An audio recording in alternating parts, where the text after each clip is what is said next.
사도행전 2장에서는 성령 충만을 받아서 참 기뻤는데 4장에 가서는 핍박이 시작되었습니다. 성령을 받아서 기쁘고 즐겁고 마음껏 이제 교회를 세운다 생각을 했는데 교회를 세우는데 사단의 방해적인 요소가 있습니다. 어떤 일이 있었냐면 고위직들을 통하여서 교회에 핍박이 오기 시작했습니다.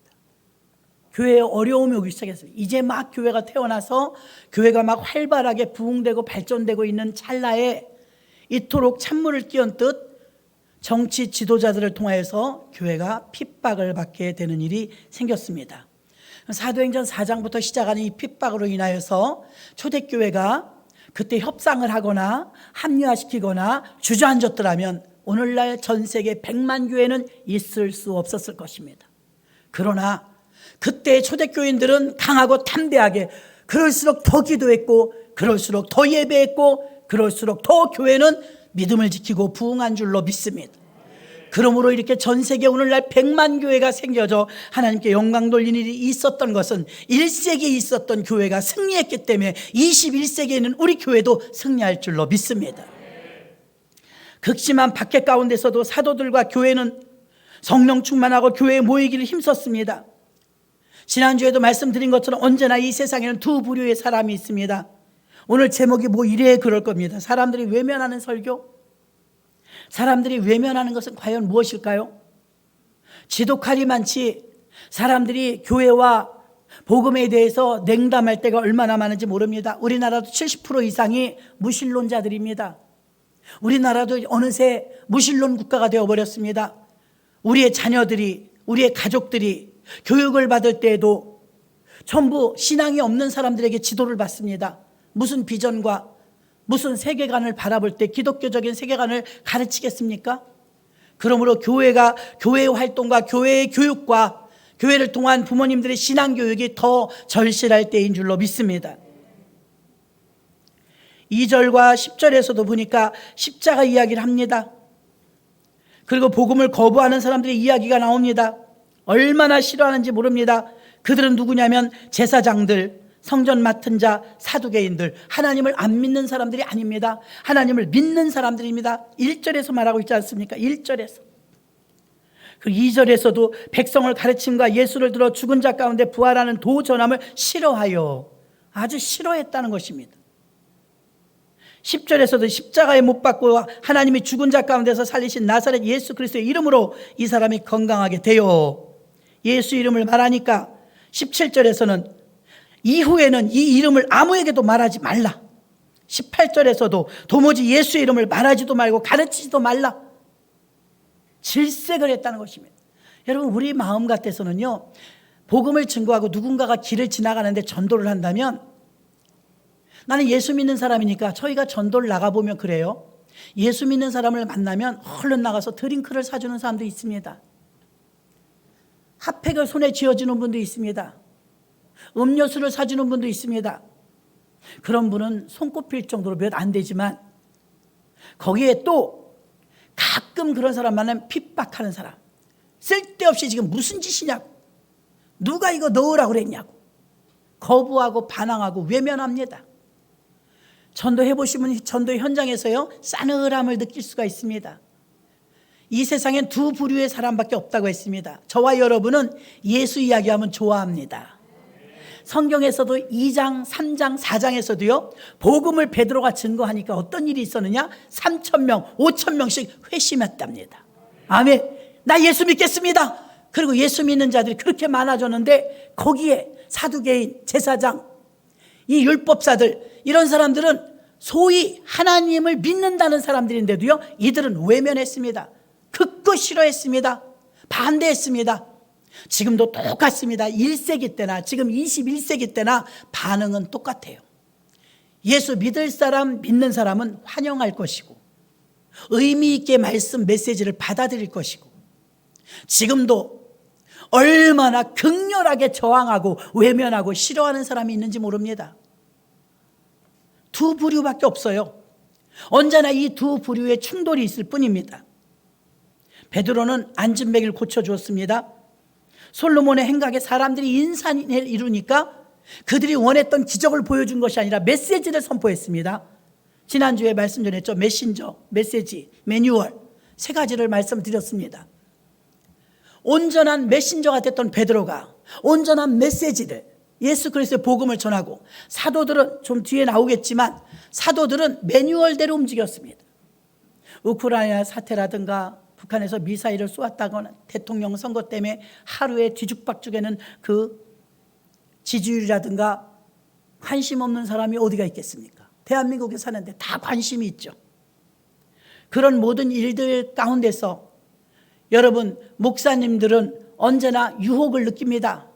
이슈에 대한 것, 그때 뉴스거리에 대한 것을 말하고 싶을 때 많습니다. 우리 의견은 이렇습니다. 여러분 의견 어떻습니까? 그러나 사도행전의 교회는요, 매뉴얼대로 옮겼어요. 매뉴얼. 코로나가 이제 3년차 들어가니까요, 만약에 다음에 또 이런 혹독한 세균과의 전쟁이 일어난다면 아마 이번 코로나 때 많이 정착된 매뉴얼이 가동될 것입니다. 한결 처음보단 쉬울 것입니다. 매뉴얼은 굉장히 중요합니다. 세월호 사건 때 매뉴얼대로 움직이지 않아서 사고가 난 것입니다. 교통사고, 교통법규 위반, 매뉴얼대로 움직이지 않아서입니다. 너무나 중요한 것이죠. 그래서 메신저도 중요하고 메시지도 중요하고 매뉴얼도 중요합니다. 오늘도 세 가지를 말씀드릴 텐데요. 왜 사람들이 외면할까요? 외면하는 내용은 무엇일까요? 여러분의 상태는 어떨까요? 교회 다니는 사람들 중에서는 외면하는 사람이 없을까요? 정치 이념 사상이 다 다릅니다. 저는 지금 우리가 선거철이니까 선거에 맞는 말씀을 드린다면요, 여러분 중에서는 마음속으로 벌써 1번, 2번 정했을 거예요. 아직 움직일 만한 마음가짐 가진 분들 있겠지만 아마 대부분은 1번, 2번 정했을 거예요. 저는 생각을 해봤어요. 우리 교회 이재명이 나온다면, 우리 교회 윤석열이 나온다면, 이쪽에 이재명이 앉아있고 이쪽에 윤석열이 앉아있다면, 여러분 그런 일이 없어서 곤란하지 않아 너무 다행이에요. 1번, 2번이 다 우리 교회 나온다면 저는 헷갈릴 뻔했습니다. 여러분 1번도 나오고 2번도 우리 교회에 나온다면 보이지 않게 우리 교회는 둘로 나뉩니다. 그러지 않겠습니까? 감사하죠? 1번, 2번이 우리 교회 안 나와서. 지금 정치적인 이슈를 보십시오. 1번과 2번이 우리 교회에 나온다면 여러분 소리 없이 패가 갈려요. 1번과 2번이 패가, 우리나라 전체가 그런데 우리라고 안 그러겠어요? 전체 코로나가 이렇게 난리가 나니까 예외 없어요. 이 집 저 집 가끔 터지지 않습니까? 그러니 요즘은 예수 믿는 안에서도, 자, 이 사람들을 이해하라고 말씀드리는 거예요. 사두개인, 바리새인, 율법사, 제사장들은 하나님 잘 믿었는데 이들이 왜 예수님하고 갈렸냐 이거예요. 하나님 믿는 사람인데 하나님의 아들하고 왜 의견이 안 맞아 갈리고, 아니 그 정도가 아니야. 징글징글하게 싫어해요. 아주 미워해요. 예수님을 거부해요. 왜 이런 일이 있냐 이거예요. 우리의 믿음이 순수하지 않아요. 아무리 교회를 나와도 순수하지 않아요. 예수님하고 사두개인들, 바리새인들하고 두 진영을 봤을 때 우리가 이제 역사를 통해서 하니까 예수님은 진짜잖아요. 그럼 예수님은 옳은데 하나님을 잘 믿는다는 사람들이 어떻게 하나님의 아들 예수를 죽여요? 이런 이중잣대가 어떻게 나올 수가 있어요? 예수를 믿긴 믿어도, 하나님을 믿긴 믿어도 자기의 유익을 따라 쫓아갔다는 것을 말해주는 반증인 줄로 믿습니다. 그 생각을 해보십시오. 우리 교회도 1번, 2번이 같이 나온다면 우리는 소리 없이 갈라진다고 말씀을 드렸습니다. 왜? 추종하는 사람들이 다르기 때문이죠. 그럼 왜 대한민국 국민은 똑같은데 왜 진영이 확 갈려서 야당, 여당 이렇게 갈릴까요?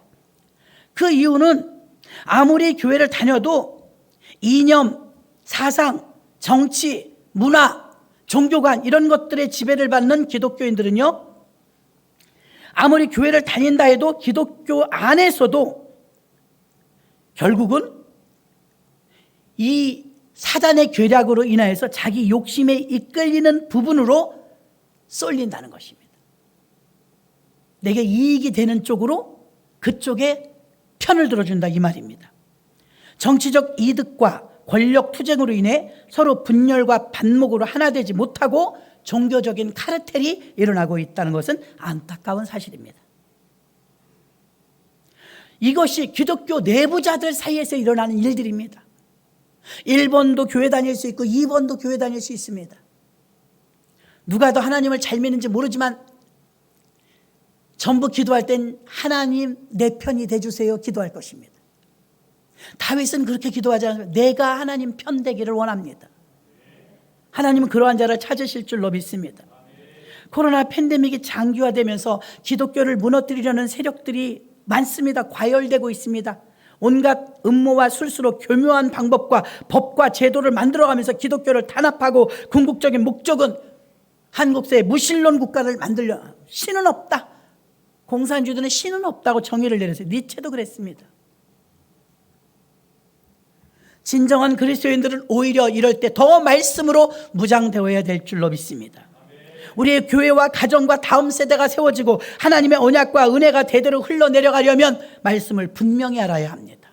분명히. 오늘 복음을 전하기 위해서 이 세상을 바꿀 때 끊임없이 아직도 여전히 희망인 것은 교회밖에 없습니다. 하나님의 목소리를 내는 것은 교회밖에 없어요. 하나님의 의견을, 하나님의 의사를, 하나님의 뜻을 전달할 것은 교회밖에 없어요. 교회 없는 나라가 희망이 있는 게 아닙니다. 김구 선생이 말했던 것은 교도소, 경찰서 10개 세우는 것보다 교회 하나 세우는 게 낫다. 그렇게 말하지 않았습니까? 현대인들이 복음을 듣기 싫어합니다. 세상 사람들은 예수에 대한 이야기, 복음을 듣기 싫어하지만 교회 안에 있는 사람들마저도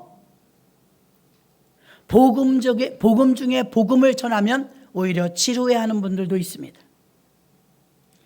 그러나 강단에 있는 메신저인 목사가 여러분들의 형편과 사정에 따라서 여러분들의 입맛대로 목사도 하고 싶은 설교가 있단 말입니다. 그리고 여러분들도 듣고 싶은 설교가 있단 말입니다. 그렇게 무작위적으로 여러분 듣기 좋고 말하기 좋고 편한 것만 전한다면 이미 그 교회는 빛을 잃어가고 있는 것입니다. 세례 요한이 비록 헤로디아 때문에 목베임을 당해서 순교당하지만 헤로당이 세례 요한에게 책망을 들으면서도 달게 여겼더라고 성경은 기록합니다. 주의 종들도요 1년에 몇 차례씩 세미나를 가고 재교육을 받을 때는요 이유가 하나입니다. 혼나러 갑니다. 오늘 새벽에 오신 분들은 들었지만요 새벽에 나단 선지자의 질책을 통해서 회개했던 다윗을 이야기했습니다. 다윗은 자기가 왕이니까 어떤 여자를 취해도 다 되는 줄 알았습니다. 그리고 왕이 달라는데 어찌 거부할 수 있겠습니까? 다윗 왕은 정말 잘못했지만 자기가 잘못한 것도 인지하지 못했어요. 그때 나단 선지자의 역할이 있었죠. 비유를 말합니다. 왕이시여 무슨 일이십니까? 가난한 집에 암양이 한 마리 있었습니다. 그런데요 한쪽에는 부자가 양이 많았어요. 부자가요 가난한 집에 한 마리 있는 양을 뺏어갔어요. 어찌하면 좋겠습니까? 이런 고연 놈이 있나? 가난한 집에 하나밖에 없는 양을 뺏어가다니 능지처참을 당해야 되겠구나. 그때 나단 선지자가 말합니다. 당신이 그 사람입니다. 당신은 부인이 많지 않습니까? 얼마든지 더 얻어도 되지 않습니까? 우리아는 그 부인 하나밖에 없습니다. 당신의 부하가 전쟁터에 나가서 죽었는데 당신은 그 아내 데려오기를 죄를 짓고 음해하며 그 여인 데려오기를 무서워하지 않았으니 하나님 앞에 큰 범죄입니다. 그때 만약에 사울왕이었다면 당장 목을 쳤을 것입니다. 그 자리에서 무릎을 꿇고 왕인데도 불구하고 그렇네요. 내가 죄인이네요. 내가 잘못했네요. 얼마나 회개를 깊이 했냐면 시편 51편 같은 데 보면요 다윗은요 자기가 회개하면서 눈물을 흘린 게 침상을 적셨다고 했어요. 여름 가뭄의 마름처럼 자기 잇몸이 이틀에 붙었다고 했어요. 얼마나 깊이 회개했으면 뼈가 아플 정도로 회개했대요. 아무도 왕이니까 지적해 주는 사람이 없었어요. 잘못한 걸 잘못했다고 말해주질 못했어요. 지위가 높으니까요. 그런데 나단 선지자는 거침없이 말했습니다. 당신은 죄를 지었습니다. 하나님 앞에 그것은 소위가 괘씸합니다. 만약에 다윗 왕이 받아들였으니 망정이지 받아들이지 않았으면 죽었습니다. 오늘날도 여러분에게 누군가 따끔한 말 한마디라도 말씀으로 말미암아 온전한 메시지가 여러분에게 전해지고 책망과 권면이 온다면 달게 받으시기를 바랍니다. 아무도 나에게 그런 말과 지적을 하지 않는다 해서 내가 괜찮은 줄 알면 안 됩니다. 왜냐하면 말을 못할 뿐입니다. 당연히 못 받아들일 테니까요. 그래서 다윗 왕은 하나님과 마음이 합한 자요 대단한 사람이었다는 것을 알 수가 있습니다. 나단 선지자의 역할 지적한 겁니다. 미처 왕이 깨닫지 못하니까 당신 죄를 지었습니다. 그건 잘못된 것입니다. 알려주었습니다. 얼마나 다윗이 겸손하고 얼마나 하나님의 사람이 그걸 받아들입니까? 그 자리에서 엄청나게 회개하고 대가를 지불하고 그 죄로 인하여서 우리 하나님께 가까이 가게 되는 디딤돌이 된 줄로 믿습니다. 세례 요한도 마찬가지입니다. 당신은 잘못했습니다. 당신은 어째 그렇게 당신 동생의 아내를 겁탈합니까? 잘못했다고 지적했는데 헤롯 왕이 못 받아들이죠. 그런데도 헤롯 왕이 왜 세례 요한을 자꾸 불러서 이야기를 듣냐면 들을 땐 쓰고 아프지만 다 맞는 말이라 이거예요. 맞는 말. 그래서 세례 요한의 말을 즐겨 달게 들었다고 성경은 기록하고 있는 줄로 믿습니다. 사람이 될 만한 사람들은 달게 들어요. 그러면 자신에게 발전이 되는 줄로 믿습니다. 그런데 고집이 센 사람들은 안 들어요. 자기가 옳다고 여깁니다. 들으려고 하지 않고 싸우려고 합니다. 당신이 뭔데 참견이냐고 말합니다. 아주 불쾌해합니다. 세상 사람이 똑같지 않습니까? 오늘 왜 어떤 말을 들으면 그렇게 외면하고 그렇게 싫어할까요? 세 가지를 말씀드리려고 합니다. 그럼 사람들은 왜 예수 얘기하면 싫어할까요? 첫 번째입니다. 예수 이야기하면 싫어합니다. 여러분들 중에서도 그런 경험한 적이 있을 거예요. 아유 집이 말이지 나 만나려면 교회 가자고 하지 마. 예수 믿으라는 소리 하지 마. 그럼 내가 친구할게. 그럼 내가 놀아줄 테니까 제발 그 얘기만 빼고 해. 그런 얘기 가끔 들으셨을 거예요. 예수 얘기하지 말라고 합니다. 세상 사람들이 무엇을 외면합니까? 예수 얘기하면 외면합니다. 참으로 감사한 건 여러분들은 이 4,000명, 3,000명, 5,000명 속에 들어가서 안진뱅이가 일어난 기적을 일어난 체험했고 120명 속에 들어가서 성령 받았던 것처럼 여러분은 예수 얘기하면 기뻐하는 줄로 믿습니다. 정상이에요. 우리는 두 부류의 사람 속에 있는데 한 부류는 예수 얘기하고 예수의 그 십자가 사건 얘기하면 다 환호하고 아멘하고 예수 믿고 구원받는데 대부분의 많은 사람이 3,000명, 5,000명 성경은 기록했습니다. 어떤 사람들은 외면하고 거부하고 거절하고 싸우자고 덤비고 싫어합니다. 그건 누굽니까? 세상 사람들한테 말해봐요. 아주 싫어합니다. 예수 얘기 그것만 빼고 다 좋은데 그 얘기를 해서 싫어. 나만 나면 그 얘기 종교 얘기하지 마. 예수 얘기하지 마. 제일 듣기 싫어하는 게 뭐냐면 첫 번째 예수 얘기 싫어해요. 그럼 여러분 합주기가 됩시다. 합하고 싫어하는 것 인격이 있는데 뭐하러 하겠어? 안 해야 되겠습니까? 만약에 초기에 있었던 사도행전 교회가 예수 얘기 말하지 말라니까 안 했다면 지금 이만큼의 교회는 없습니다. 막 세워나고 피어난 교회인데 풀 죽었을 것입니다. 예수 이야기 하지 말라면 더 했습니다. 예수 얘기 하지 말라면 예수는 생명이라고 전파했습니다. 그들은 목숨을 걸고 더 열심히 예수를 전파했고 예수를 전함으로 말미암아 사도행전 교회는 그 많은 핍박 속에서도 훌륭하게 부흥하고 발전한 줄로 믿습니다. 지금도 마찬가지. 예수 얘기하면 싫어해요. 여러분 그냥 놀러 오는 건 아주 좋아합니다. 복음 얘기하고 예수 얘기하면 싫어합니다. 베드로의 오순절 첫 설교는 사도행전 2장 29절 31절에 형제들아 내가 조상 다윗에 대하여 담대히 말할 수 있노라. 다윗이 죽어 장사되어 그 묘가 오늘까지 우리 중에 있도다. 그는 선지자라 하나님이 이미 맹세하사 그 자손 중에서 한 사람을 그 위에 앉게 하리라 하심을 알고 미리 보는 고로 그리스도의 부활하심을 말하되 저가 음부에 버림이 되지 않고 육신이 썩음을 당하지 아니하리라 하더니 자 누가 말해? 다윗이. 29절에 보면 다윗은 죽었고 장사되었고 묘가 우리 중에 있대요. 성지순례 가면 다윗의 묘를 보고 옵니다. 지금도 관치에 있어요. 관이 멋있어요. 다윗성 안에 있습니다. 자, 그 묘가 다윗이 죽어서 그 안에 있어요. 다윗은 죽어서 못 살아났습니다. 그러나 30절에 보면 그 자손 중에, 누구 자손? 다윗의 자손 중에 한 사람이 왕위에 앉으리라. 그리고 31절에 고로 그리스도의 부활하심을 말하되, 예수를 말하는 겁니다. 다윗은 아마 온몸이 다 썩어서 뼈만 남았을 것입니다. 그런데 뭐라 그래요? 예수는, 다윗의 후손인 예수는 음부의 버림이 되지 않고 육신이 썩음을 당하지 아니하리라 하더니, 무슨 말이에요? 다시 살아났으니까 썩지 않았다 이 말입니다. 시신이 없다 이 말입니다.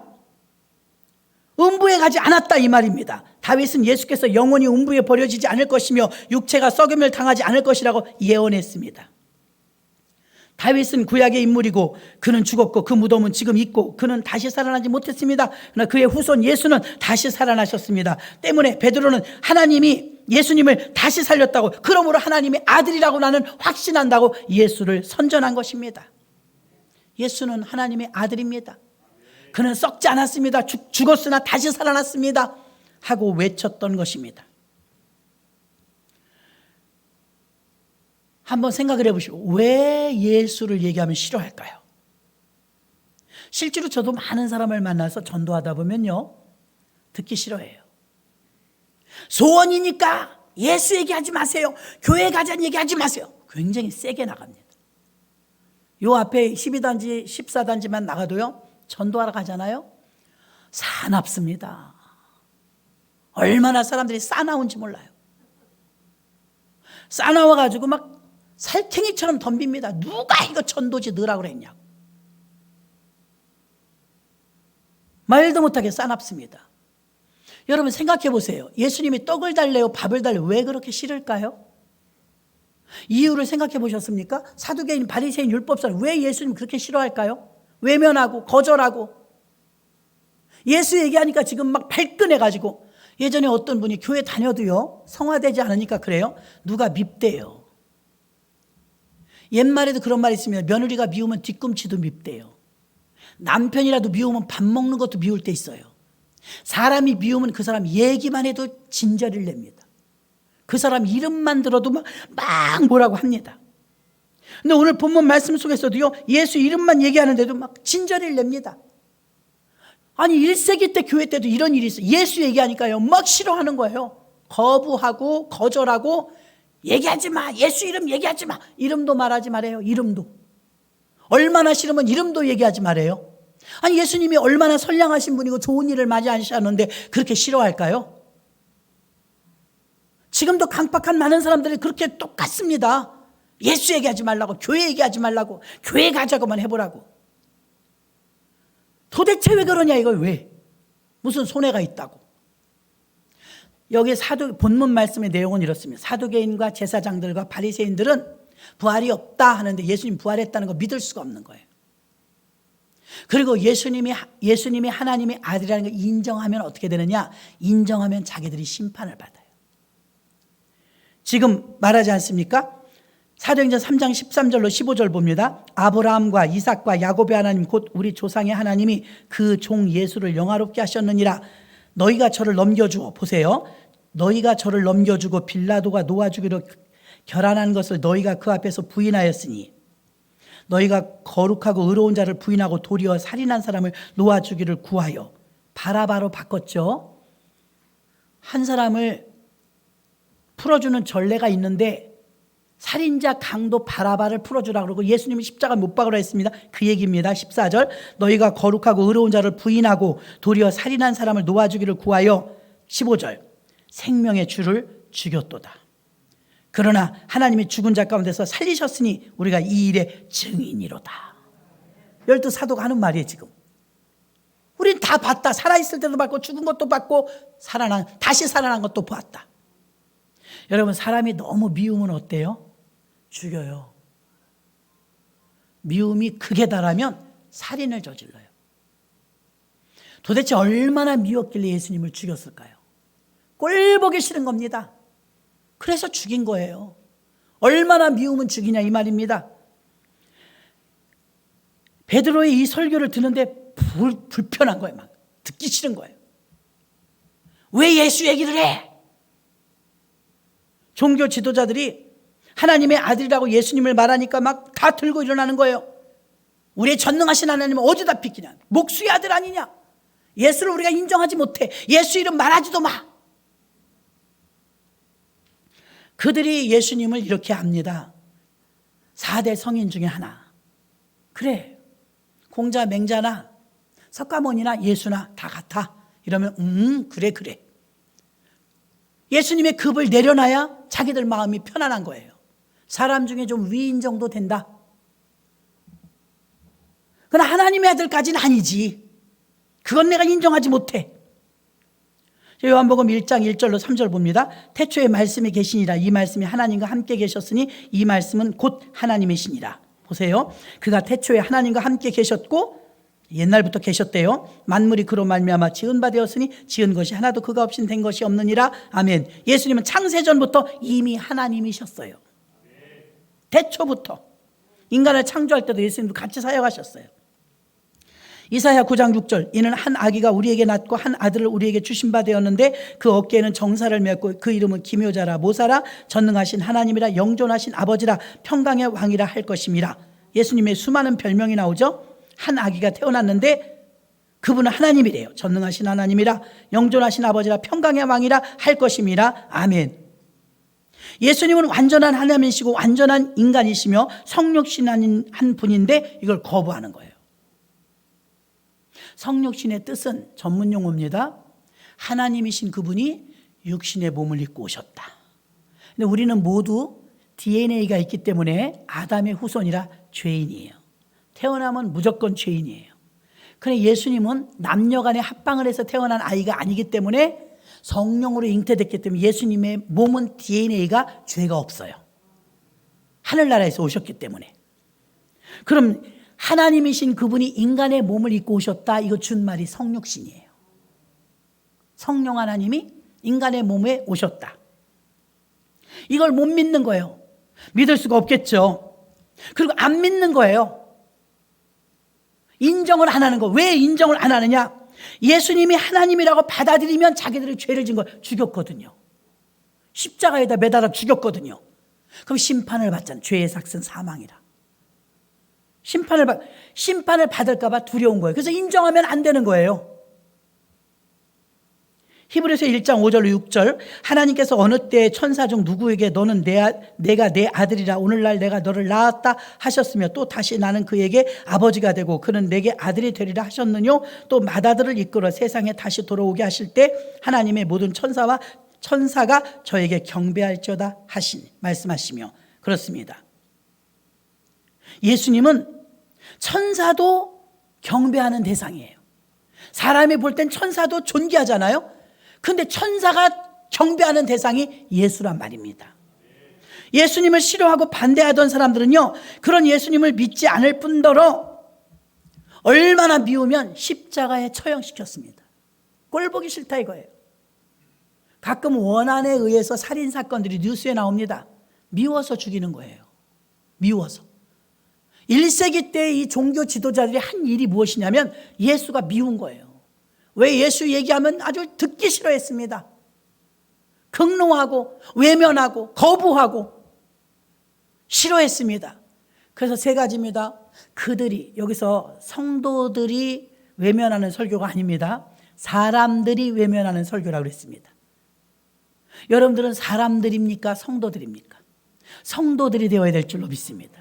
성도들은 하나님께 경배하며 예수님을 좋아합니다. 그러나 사람들은 싫어합니다. 사람들은 예수 얘기를 진짜 싫어해요. 전도하러 나가서 환영받는 사람 별로 없습니다.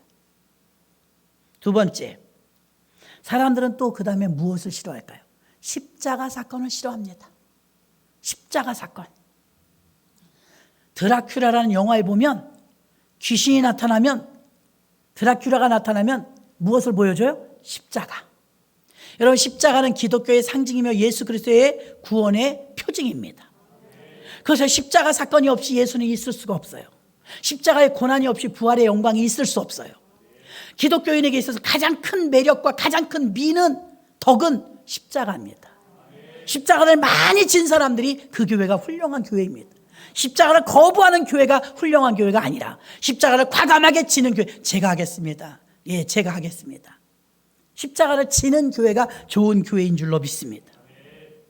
사도 바울은 고린도전서 1장 23절로 24절에 우리는 십자가에 못 박힌 그리스도를 전하니, 십자가와 더불어 예수와 묶어서 전했어요. 유대인에게는 거리끼는 것이요 이방인에게는 미련한 것이로되 24절 오직 부르심을 입은 자들에게는 유대인이나 헬라인이나 그리스도는 하나님의 능력이요 하나님의 지혜니라. 이때도 나타난 증상이 두 가지예요. 유대인은 꺼리끼는 거래요. 유대인들은 싫어한대요. 그러나 부르심을 입은 자들에게는 하나님의 능력이래요. 여러분에게도 십자가는 능력입니다. 귀신이 드라큘라가 보면 벌벌 떠는 게 십자가입니다. 십자가에 흘리신 그 피가, 그 예수의 피가 여러분을 정결케 하는 것입니다. 교회 다니면서도 십자가 싫어하는 사람이 있습니다. 아우 맨날 그 소리, 아우 십자가는 힘들어, 싫어. 십자가를 안 져서 교회가 이렇게 된 겁니다. 한국 교회가 십자가를 외면하니까 이렇게 된 겁니다.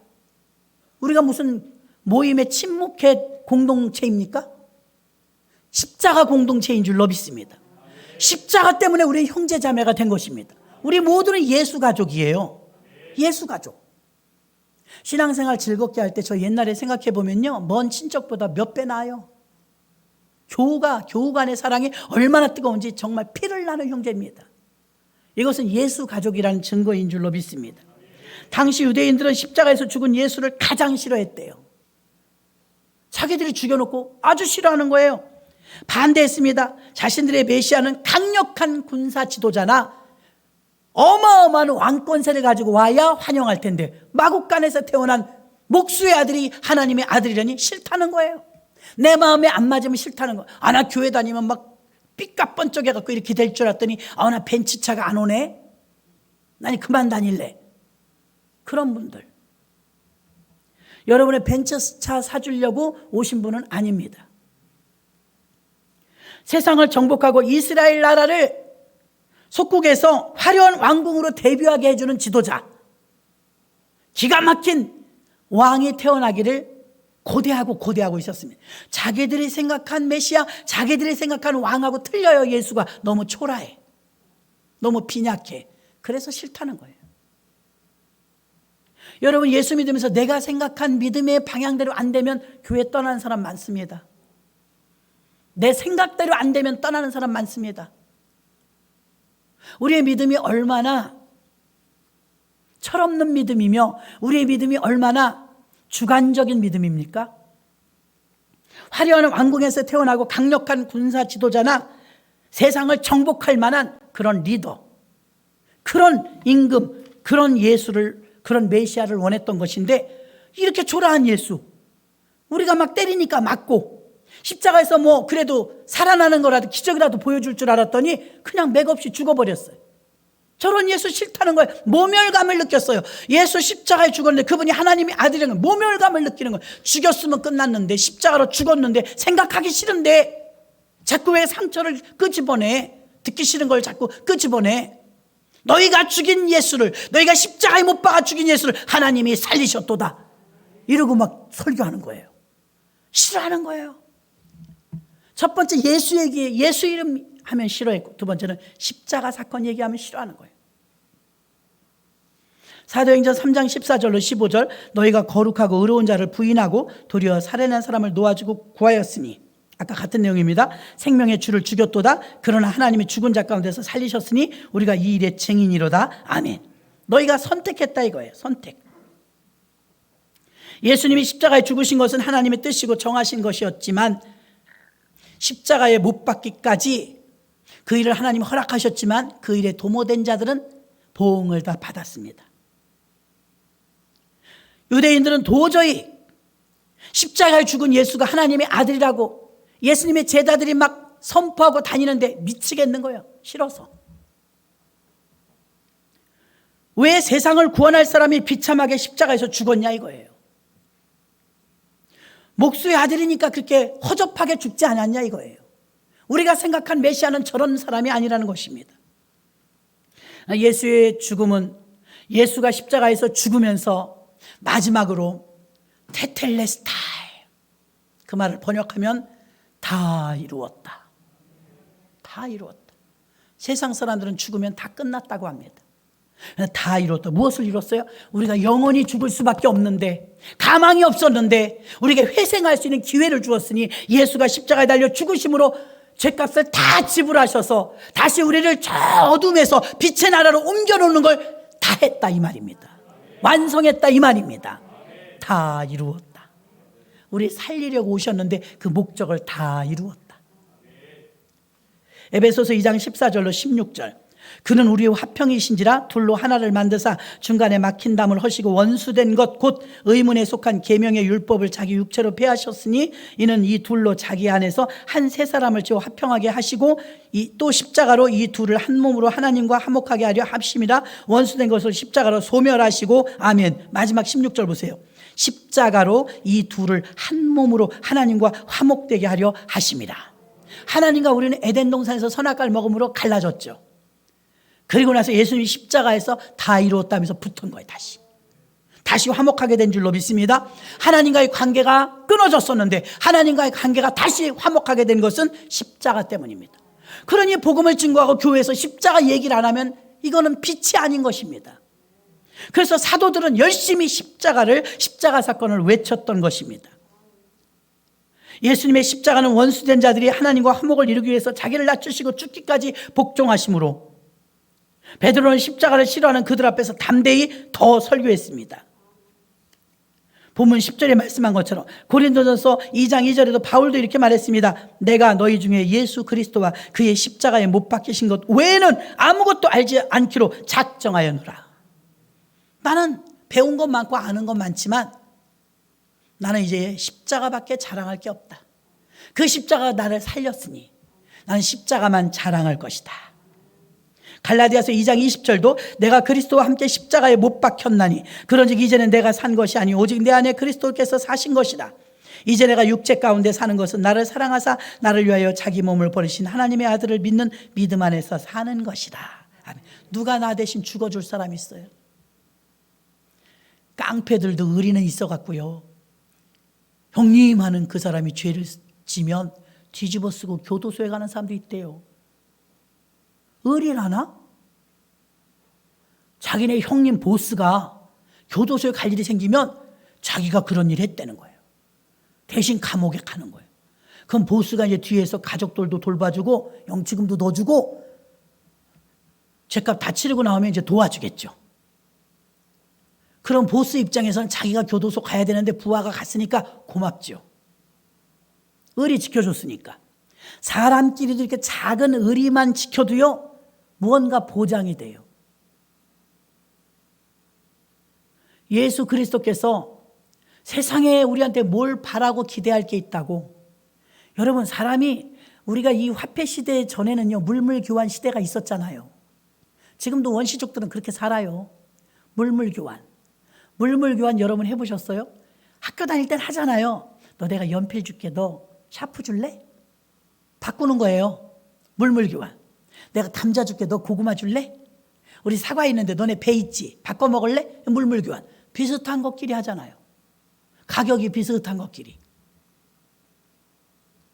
근데 여러분, 나 38평짜리 아파트 있는데 너 12평짜리 아파트랑 바꿀래? 누가 손해예요? 38평 아파트가 손해겠죠? 이건 비교도 안 돼요, 여러분. 예수님하고 저하고 지금 바꾸는 거예요. 물물교환은 비슷해야 하는 거예요. 예수님하고 나하고 바꾸기엔 제가 너무 부족하죠. 하나님의 황태자이신데 그분하고 나하고 바꾸기 이런 손해나는 물물교환이 어디 있어요? 근데 그 혜택과 수혜를 받는 우리는 계속 의심해. 어느 부동산 하시는 분이 그러더라고요. 또 원룸도 많고 오피스텔도 많고 한데 요즘에는요 돈이 너무 없는 사람이 많아갖고요 보증금만 50만 원, 100만 원 걸고 그게 전 재산인 거라. 그리고 이제 달세 얼마씩 내고 이러는 분들도 있어요. 근데요 그 오피스텔이나 그 원룸 덩어리 통째 가진 분은 수십억의 자산가예요. 그 수십억 원을 가지고 있으면서 거기에 대출이 뭐 1억이나 2억이나 3억이나 있잖아요. 그러면 50만 원 보증금 거는 사람, 100만 원 보증금 거는 사람이 그렇게 따진대. 이거 안전하냐고. 이거 지금 내가 보증금 들고 내가 집을 이사 들어가는데 대출이 있어서 안 되겠다고. 이런데요. 그 부동산에서 나라에서 임대차 보호법으로 보장된 게 인천은 2,500만 원입니다. 2,500만 원 미만은 다 받을 수 있으니까 괜찮아요. 진짜예요? 내 재산에 손실 없겠죠? 부동산 아주머니가 저한테 하는 소리. 기가 막혀 죽겠어요. 자기는 그거 여차하면 몇 달 더 살면 다 까먹잖아요. 근데 수십억 원 가진 사람이 그 1억, 2억 대출 있다고 따지는데 막 설득하려고 지쳐버려요. 무슨 뜻이에요? 자산가는 그건 별로 돈으로 치지 않는다는 거예요. 그 정도 작은 금액 감당할 수 있다는 거예요. 근데 오히려 이 사람은 자기가 작으니까 50만 원, 100만 원이 전 재산이니까 얼마나 까다로운지 모르겠다는 거예요. 지금 우리가 그 짝 아닙니까? 우리가 따지는 거예요. 예수님 진짜 우리 구원해 준 거 만약 교회 가줄까? 예수 믿어드릴까? 예수님하고 우리하고 물물교환을 한다면 하나님은 손해입니다. 우리는 이익이고요. 근데 은혜를 받은 사람은 이게 이익을 받은 걸 알아요. 내가 상당한 은혜를 입었구나. 내가 굉장한 이득을 받네. 이걸 아는 사람은 눈물을 흘리고 감사하는 거고, 이걸 모르는 사람은 예수 말하지 마, 십자가 말하지 마, 거부하는 거예요. 믿으십니까? 그래서 이렇게 예수 말하는 거, 예수 이름 말하는 거 싫어하고, 두 번째는 십자가 말, 마지막 세 번째 부활하면 까무러칩니다. 부활 얘기하면. 그래도 예수 얘기할 때까지는 핍박만 했어요.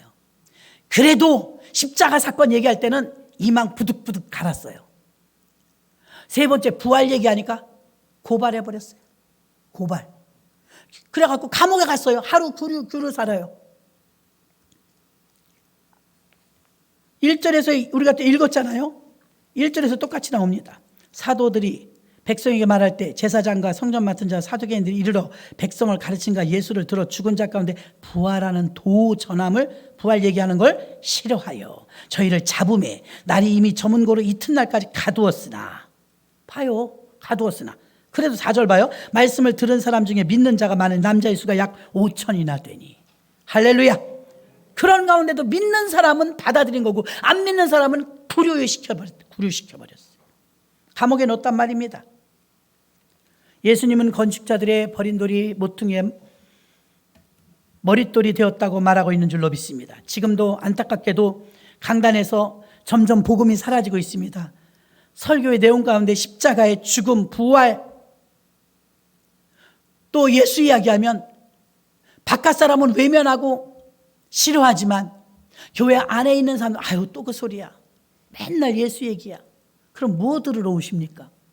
교회 오면 예수를 만나고 예수 들으러 오시는 줄로 믿습니다. 예수님의 십자가, 예수님의 무덤, 예수님의 죽으심, 그리고 예수님의 부활을 전하는 것, 불신앙 때문에 이걸 거부하고 싫어하는 사람들이 너무나 많았고, 얼마나 싫어했으면 예수님을 예수 믿는 사람, 예수 전하는 사람을 잡아 가두었어요. 히브리서 9장 27절에 보니까 한 번 죽는 것은 사람에게 정하신 것이요 그 후에는 심판이 있으리라. 사람들은 심판이 무서운 거예요.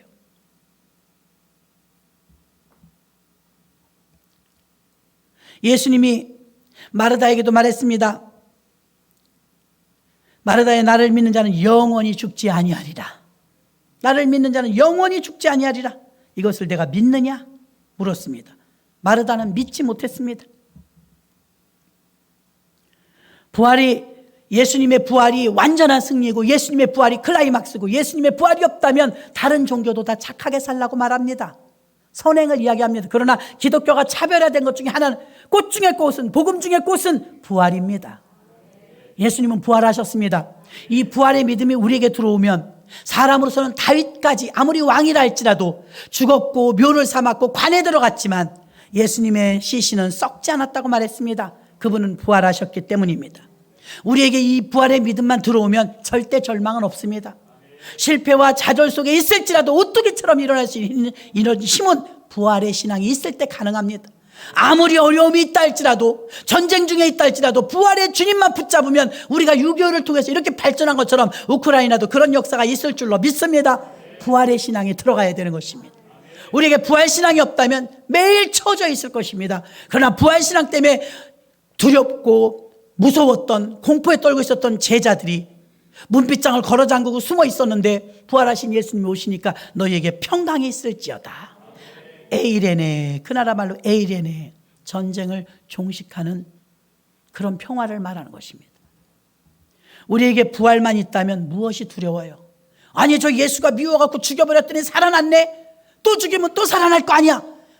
그래서 기독교가 이렇게 왕성해진 줄로 믿습니다. 죽이면 또 살고, 죽이면 또 살고, 순교당해서 또 베드로가 죽고 바울이 죽고 다 죽어도 끝난 줄 아는 교회는 계속 생겨나는 거예요. 왜요? 부활하니까요. 우리나라도 마찬가지입니다. 중국도, 북한도 마찬가지. 아무리 교회를 없애도 교회는 또 생겨날 것입니다. 주님 오시나까 교회는 영원합니다. 메신저들은 바뀔 뿐이지 메시지와 성경의 매뉴얼은 바뀌지 않아요. 이 세 가지를 전했어요. 사도들은, 초대교회 사도들은요, 사도행전교회 사도들은요, 어떤 땐 전하고 싶은 게 있었을 거예요. 자기가 말하고 싶은 거, 또 여러분들도 듣고 싶은 거, 자기들 취향에 맞는 거. 그러나 이 사도들은 끝까지 매뉴얼을 지켰습니다. 예수님에 대한 증거, 십자가 사건, 예수님의 부활 사건, 부활의 증인이 되어서 내가 이 일의 목격자요, 증인입니다. 나는 그분을 다 지켜보았고 그분이 살아나신 것도 보았습니다. 부활에 승천하셨고 다시 오실 것입니다. 이 증거하는 이 매뉴얼을 빼놓지 않았습니다. 이 부활의 복음을 증거했기 때문에 오늘날까지 우리에게 이렇게 살아서 생생하게 교회가 연명된 줄로 믿습니다. 말씀을 정리합니다. 사람들은 어떤 설교를 외면할까요? 예수에 대한 이야기 싫어합니다. 십자가에 대한 이야기 싫어합니다. 부활한 사건을 싫어합니다. 여러분은 어떠신가요? 여러분 속에서 3,000명, 5,000명 속에 들어가서 예수 부활, 내 부활하면서 환영한다면 여러분은 두 부류 가운데 예수의 편에 서게 될 것입니다. 나는 여러분 모두가 다 예수의 편에 서서 사도들이 그랬던 것처럼 여러분의 입술을 통하여서 예수 전하고 십자가 복음 전하고 그리고 부활의 증인이 되었을 때 사람들이 똑같이 싫어할 것입니다. 그 층에 5,000명, 3,000명이 또 있을 테니까 여러분을 통해서 복음이 증거될 때 이 세 가지를 여러분도 사도행전교회처럼 전하셔서 시로에도 전하셔서 그들 중에 우리와 같이 회심하는 자들이 많이 나오게 되는 역사가 있기를 주님의 이름으로 축원합니다. 하나님 감사합니다. 부활의 증인들이 되게 하여